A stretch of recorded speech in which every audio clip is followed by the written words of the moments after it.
Seth Rollins says Raw is obnoxiously long. Plus, an AEW match was stopped due to a star injury, and a huge gimmick match returns to AEW television next week. It's all in the wrestling news right now. Seth Rollins flavored news to start the day. He was on SI Media podcast having a chat about a number of things. One of the things that was brought up was WrestleMania going 2 nights instead of 1. Yeah.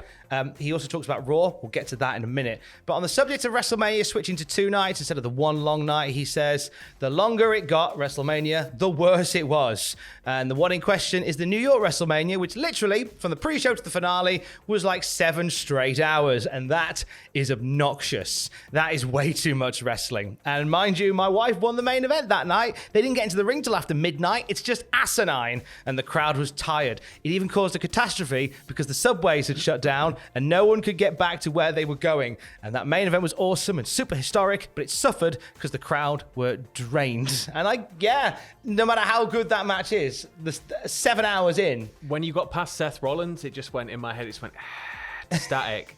And then if you can do your best Ted DiBiase cackle, all I heard was that, and then money. Because come on. I get it. He is correct because that Mania was really, really dire. Were you covering that WrestleMania? Christ, yeah. I think we were bloody watching it live.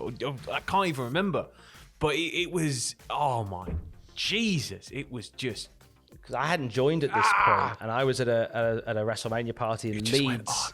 And on, and then the main event, and then the end of the main event, and it was just like, Christ, it's over. Like when we were in Dallas for 32, we were in there for like 7 hours from before the show started. Obviously, it's like the end. I was just like white and shaking by the time I left. It was just like, Christ. And then it's like the rigmarole of getting home. So it is great now that it's shorter events. It's easier to watch. It's easier to digest. Everybody can get home at a reasonable time. There's not going to be any issues.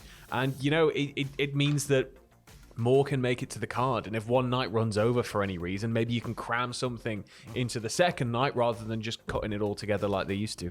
Or move it to night 2 and give them barely a minute.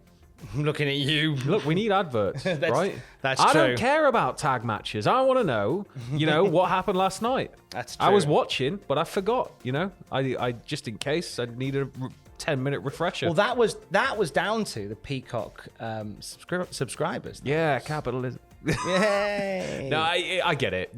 Capitalism. Capitalism. No, I get it. Peacock, they have different stream outlets, therefore different things need to be done in order to appease those deals and the way that they work with the way they feed content to people. But surely there's got to be a way you can streamline this stuff for, people in the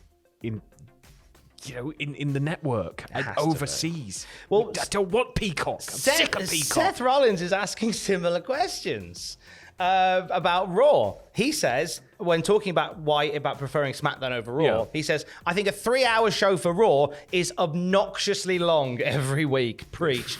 Everything gets stretched out. You have to fill 3 hours of television, and there's just nothing to be done. So I think a 2-hour show is a beautiful kind of number for pro wrestling. I think it's easy to make everything feel a little bit more.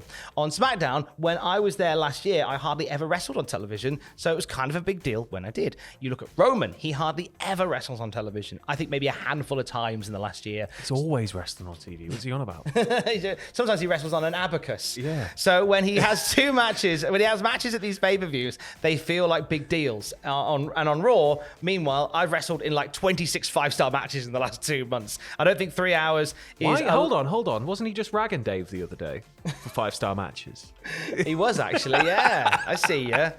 He goes on to end saying, I do think 3 hours is just a lot to ask every week of a viewer. And I'm completely with him. Yeah, Nick Khan isn't. Nick Khan said he'd take Raw to 9 hours if he could. Yeah, Nick Khan. You think SmackDown's staying at 2 hours? It ain't. SmackDown's going to 3 hours as soon as they can find somewhere that'll let them do it. That'll be the NXT decision. will just keep... it's just going to get longer and longer and longer because the longer it is, it's like the NFL. Why does the NFL take 9,000 years to watch a game? It's because, the ball's dropped, advert. Mm-hmm. Hey, Hey, the ball's dropped, advert. Hey, the players are standing around and one of them's just reached for a water, but advert. And it's, the more time you have, the more ads you can cram in. So SmackDown will go a similar way under the watch of Nick Khan. 100%.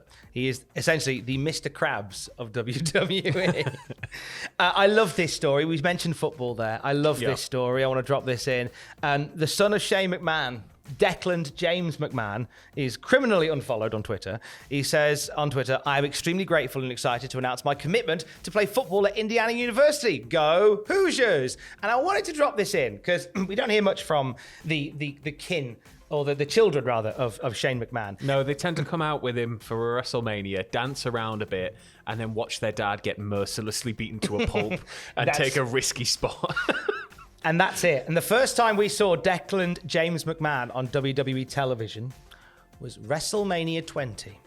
You remember that title sequence, and at the end of it, it had Vince, Shane, and a baby. Yeah. That was Declan. Do you feel old now? That was Declan. Now I feel like I want to crumble. Tom, 2005 was 5 years ago. It wasn't, mate. It was. Gosh, I wish it was. It was. So old. If you just say it enough, it's true. So old. We send our best to Leyla Hirsch today. Leyla Hirsch competed on AEW Dark Elevation last night, and her match had to be stopped. She went for a flip, and her knee seemed to buckle, according to PW Insider. And the match ended up just being called off completely, her match with Christina Marie, and she was helped out of the ring. People were cheering for Leyla at the end of it. I do hope this isn't a major injury for Leyla Hirsch, because she has been on a roll lately. Hopefully it's minor. Hopefully it's just a tweak or something, because it's you just don't like to see it happening, especially when somebody, as you said, has been on such a roll. Like, you want to see them be able to get back in there as fast as possible, pick up everything and just carry on going. But really obviously the more severe it is, the longer that person's out, the more they then have to kind of start rebuilding when that person comes back. So just I hope if when she comes back, hopefully it's soon, when she's fully healthy, she just rips the place apart, because I think Leyla Hirsch is brilliant. Yeah. She's a beast. Absolute beast is Leyla Hirsch. We also found out that next week we're getting an AEW championship match on Rampage. So we're getting a live episode of Rampage next week, and it'll be headlined by the return of a huge gimmick match to AEW. I'm expecting blood and glass, barbed wire, a coal miner's glove, some fans that are just really rowdy and, just like they're holding up chairs like signs and threatening them, just getting really aggro.